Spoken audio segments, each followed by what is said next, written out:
how does someone endure the stumbles along the way to success of cultivating intuition? How does one fail at cultivating intuition? Phil Phails for you. Sure. I like that question. Not how do you cultivate intuition, but how would one fail at cultivating intuition? Yeah. Well, I think that one would fail in cultivating intuition by thinking too much, and by too much doing and busyness and action. Because for me, intuition it's the art of listening. It's the art of being receptive.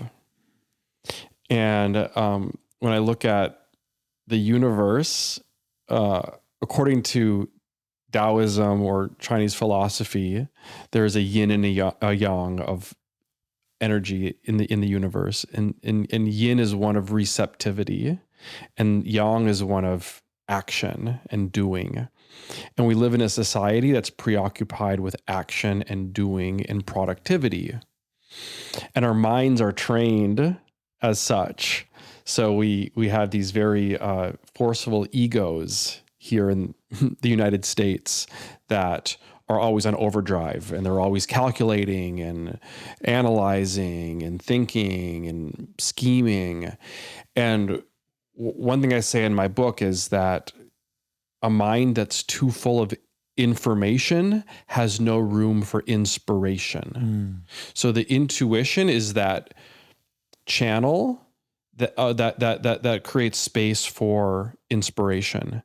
And for me, that is the art of listening and just getting out of the way of your own ego, which for me requires, meditation. Mm-hmm. So I start every morning with meditation, just because meditation is like practicing listening.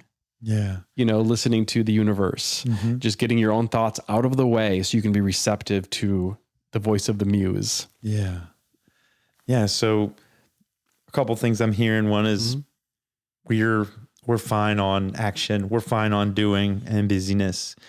And so the invitation is to start to balance that out with opening yourself up to inspiration, opening yourself up to listening to messages both within and probably, you mentioned the universe, so probably listening to what's around you in your body. Exactly. In your body, in your energy, in your emotions. And then when you do act, you will be acting from a place of purpose and depth and meaning, as opposed to just busyness for busyness sake. So your actions will be more aligned, so you can get more done with less action when they're aligned in purpose. But to align yourself in that purpose requires some inspiration that comes from the intuition. So it's just about listening to guidance from the universe. And it's always there, for us to tap into when we still our conscious mind and quiet the conscious mind enough to tune into that quiet whisper of the intuition. Yeah. I like that.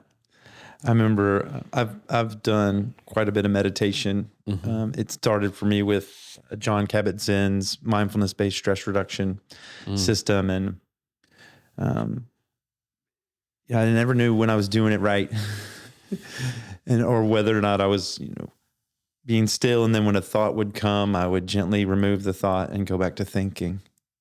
It's a joke. Yeah. But going back to a void of stillness or darkness. And that's that sweeping away of what I've heard called the monkey mind. Yeah. Yeah. There's no wrong way to meditate. I think it's just about cultivating an inner presence.